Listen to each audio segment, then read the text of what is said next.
এখন খেলা যদি মিরপুরে হয় সিলেট স্টেডিয়ামে গিয়ে লাভ আছে? খেলা যদি মিরপুরে বরিশালে গিয়ে লাভ আছে?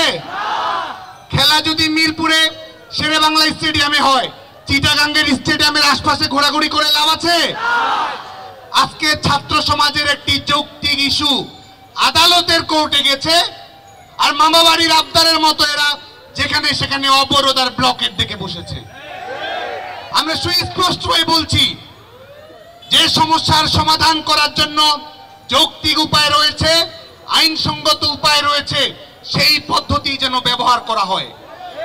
হাইকোর্ট সরকারের প্রজ্ঞাপনের উপরে সরকারের প্রজ্ঞাপন বাতিল করেছে।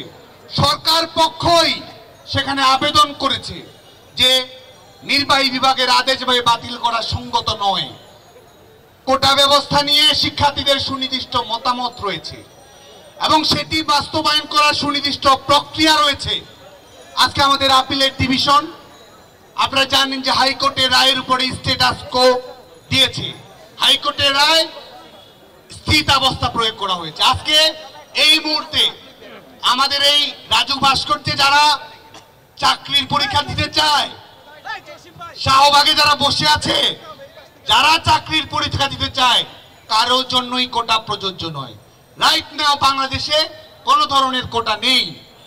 এটি আমাদের আপিলেট বিভাগ এই মধ্যবর্তী সময়ের জন্য চূড়ান্ত নিষ্পত্তি হওয়ার আগ পর্যন্ত এই আদেশ দিয়েছে, এই স্ট্যাটাস কো দিয়েছে।